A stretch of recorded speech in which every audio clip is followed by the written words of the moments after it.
নমস্কার, দেখছেন কলকাতা টিভি। আমি অভিক্রচির সঙ্গে শুরু করছি সংবাদ সারাদিন।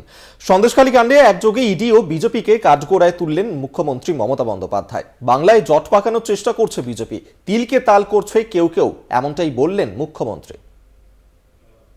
আমরা জট খোলার চেষ্টা করি, কোনো মানুষের উপর কোনো অত্যাচার হলে মনে রাখবেন আমাদের সরকার ব্যবস্থা নেয়। অনুব্রতহীন বীরভূমে রবিবার জনসভা করেন মমতা বন্দ্যোপাধ্যায়। বীরভূমের মাটিতে দাঁড়িয়ে ফের সন্দেশখালী কাণ্ড নিয়ে মুখ খোলেন তিনি। তার দাবি, সন্দেশখালীর কোনো মহিলা অভিযোগ দায়ের করেননি। তা সত্ত্বেও পুলিশকে স্বতঃপ্রণোদিত মামলা দায়েরের নির্দেশ দিয়েছেন তিনি। গোটা ঘটনায় বিজেপিকে কাঠগড়ায় তোলেন তিনি। শান্তির পরিবর্তে আগুন জ্বালাচ্ছে বিজেপি। ইডি এবং বিজেপি যে এই ঘটনায় যুক্ত তা নিয়েও তোপ দাগেন মমতা। আমি যখন বলি আমি তখন সেটা করি, কারণ কোনো মহিলা আজ পর্যন্ত কোনো কমপ্লেন করেনি, এফআইআর করেনি। আমি পুলিশকে বলেছি সুমোটো কেস করো।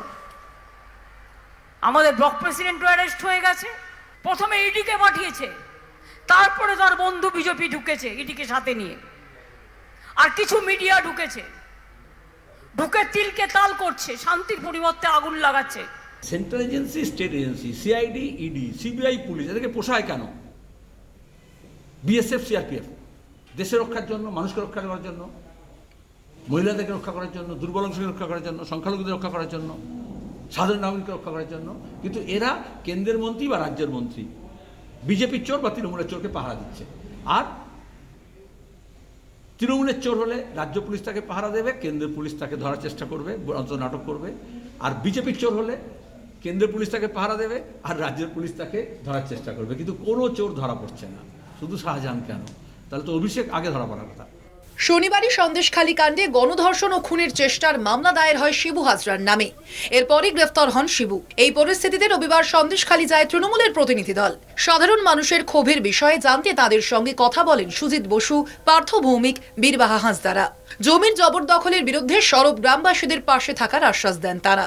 এইরকম 170 জন মতো মানুষ, কারোর 2000, কারোর 1000, কারোর 5000, কারোর 10,000, বিভিন্ন রকম আছে। কেউ 2 বছর পায়, কেউ 1 বছর পায়, কিন্তু কোনো গরিব মানুষের টাকা যাওয়াটা বাঞ্ছনীয় নয়।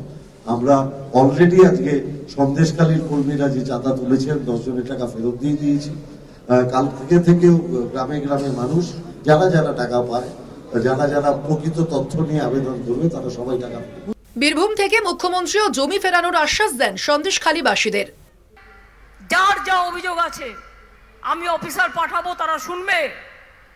এবং যদি কেউ মনে করে কারো কাছ থেকে কেউ কিছু নিয়েছে, সবটাই ফেরত দেওয়া হবে। ইতিমধ্যেই ভূমি ও ভূমি রাজস্ব দফতরের আধিকারিকরা সেখানে ক্যাম্প করে অভিযোগ নথিভুক্ত করার কাজ শুরু করে দিয়েছেন।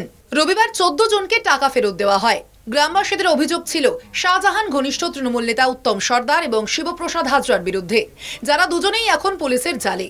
শিবু জেলে থাকায় আপাতত ব্লক সভাপতির দায়িত্ব দেওয়া হয়েছে বিধায়ক সুকুমার মাহাতোকে। আগামী 26শে ফেব্রুয়ারি ফের সন্দেশখালী যাবে তৃণমূলের প্রতিনিধি দল। সন্দেশখালীতে শান্তি ফেরানো এবং জমি হারানো মানুষদের ক্ষতিপূরণ দিতে তৎপর প্রশাসন। কলকাতা টিভি।